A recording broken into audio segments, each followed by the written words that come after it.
Good afternoon, dear students. Welcome back to your offline English class. Today we are going to go through the summary of the poem Two Blossoms. Two Blossoms is written by Robert Herrick. Okay, this is the ninth poem of your English book Tulip series. So go through the poem and after that you will read this summary so that it becomes easy to understand the poem. Okay, so here we start the summary of the poem. Two Blossoms, written by Robert Herrick. This is the summary of the poem. In this poem, the poet addresses the lovely blossoms of a tree. इस poem में क्या कहा गया है? जो poet है वो किसकी तरफ एड्रेस कर रहा है, किसकी तरफ इशारा दिखा रहा है? Lovely blossoms. ब्लॉसम्स क्या होती हैं? छोटी छोटी पंखुड़ियाँ, जो नई नई पंखुड़ियाँ पेड़ों पे उगती हैं उसको हम बोलते हैं लवली ब्लॉसम्स. पेड़ के ऊपर जो छोटी छोटी कोंपलें पनपती हैं नई नई. जब आप देखते हैं आफ्टर द विंटर, जब स्प्रिंग आता है तो उसमें पेड़ों पे हल्की हल्की छोटी छोटी से वो ग्रीन ग्रीन कलर के ट्विग्स जिसको हम बोलते हैं वो निकलते हैं. ठीक है, तो लवली ब्लॉसम्स होते हैं छोटे छोटे फ्लावर्स. ठीक है, जो फ्रूट से पहले वो छोटे छोटे फ्लावर हमारे पेड़ों पे निकलते हैं. He is filled with grief to see how soon the blossoms of the tree fall and fade away. आप लोगों ने ये भी देखा होगा कि जैसे ही वो छोटे छोटे नए नए पंखुड़ियाँ नए नए फूल निकलते हैं पेड़ों पे, उसके बाद उसके फ्रूट निकलते हैं और वो फूल जो होते हैं वो कुछ टाइम के लिए होते हैं और वो जल्दी ही नीचे गिर जाते हैं. तो पोइट जो है वो इस दुख से भर जाता है, उसका दिल जो है वो भर आता है ये देखकर कि ये ब्लॉसम्स जो हैं पेड़ों के ये कितनी जल्दी ही नीचे गिर जाते हैं और कितनी जल्दी मुरझा जाते हैं. तो वो क्या बोलता है इनको देखकर? Were you born to be an hour or half's delight? क्या तुम सिर्फ 1 घंटा या आधे घंटे की खुशी के लिए ही पैदा हुए हो? इस खुशी को पूरी तरह तुम नहीं एक मौसम के लिए, पूरा 1 महीने के लिए नहीं रह सकते? The poet asked in surprise. ये पोइट कैसे पूछ रहा है उनको? हैरानी में. क्यों वो हैरान क्यों हो रहा है? वो यही देखकर हैरान हो रहा है कि ये फूल अगर उगते हैं, छोटी छोटी पंखुड़ियाँ जो कोपलें फूलती हैं पेड़ों पर, वो क्यों जल्दी गिर जाती हैं? वो उसी पर क्यों नहीं रहते हैं? He wonders why nature brought forth such lovely blossoms if they were to fade away so soon.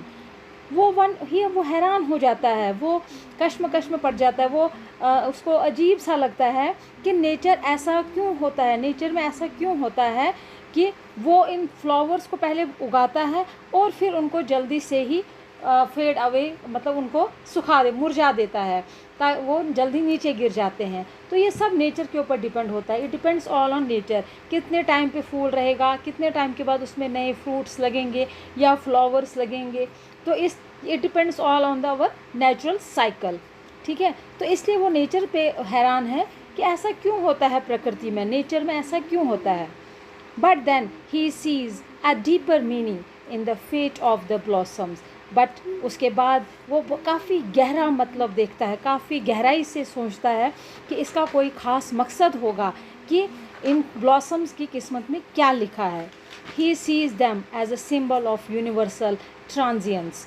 वो कैसे उनको देखता है? एक यूनिवर्सल ट्रांजियंस मीन्स जो टेम्प्ररी चीज़ होती है यूनिवर्स में. टेम्प्ररी मीन्स यहाँ इंसान भी टेम्प्ररी है, जो कुछ जितने टाइम उसकी लाइफ लिखी होगी उतने टाइम वो जिएगा और फिर वापस चला जाएगा.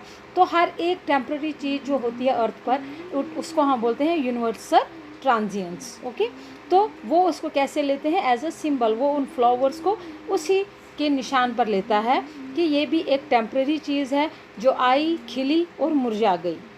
Nothing in this world lives forever. क्योंकि इस दुनिया में कुछ भी हमेशा के लिए नहीं रहता है. All things are short lived. जितनी भी चीज़ें हैं वो बहुत कम टाइम के लिए रहती हैं, बहुत कम टाइम के लिए ज़िंदा रहती हैं, या मतलब इस फूलती फलती हैं, चाहे वो फसल हो, चाहे वो इंसान हो, चाहे वो एनिमल हो, everything. Even human beings have a short life to live on this earth. हालांकि इंसानों की भी, इवन के इंसान जो हैं वो भी इस धरती पर कुछ टाइम के लिए आए हैं पैदा हुए हैं, ज़िंदगी बिताएंगे और फिर वापस मतलब इस अर्थ में मिल जाएंगे। Therefore pride is but a folly, बोलते हैं इसलिए किसी भी चीज़ का घमंड करना हमारे लिए बहुत ही बुरी बात है, बहुत ही ख़राब बात है कि हम किस चीज़ को लेकर घमंड करें। हर एक चीज़ जो है वो शॉर्ट लिव्ड है, तो इवन कि हम लोगों की ज़िंदगी भी यहाँ पर शॉर्ट लिव्ड है। The poet compares the blossoms to the leaves of a book in which one can read the common fate of all things.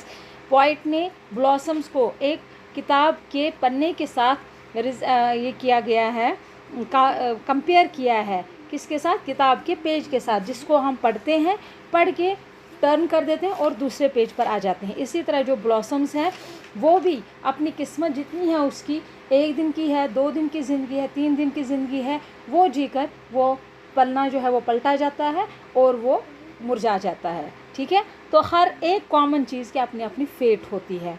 All things however big और beautiful are fated to die in the end. चाहे सारी चीज़ें चाहे कितनी ही बड़ी क्यों ना हो, कितनी ही खूबसूरत क्यों ना हो, सबकी किस्मत में एंड लिखा होता है, सबको लास्ट में मरना ही होता है, ख़त्म होना होता है। They don't have a long time to stay on this earth. किसी भी चीज़ के पास इस अर्थ पर हमेशा रहने के लिए कोई टाइम नहीं है, कोई भी चीज़ इस अर्थ पर हमेशा रहने के लिए नहीं आई है। Thus man should learn a lesson from the fate of blossoms, that he too, like the blossoms, will live a while and then glide into the grave. और इसी तरह मैन को भी, इंसान को भी इन ब्लॉसम्स को, इन जो नए नए पंखुड़ियाँ, नए नए फूल खिलते हैं, उनको देखकर ये दिमाग में रखना चाहिए कि जो चीज़ इस दुनिया में आती है वो जल्दी ही ख़त्म भी हो जाती है।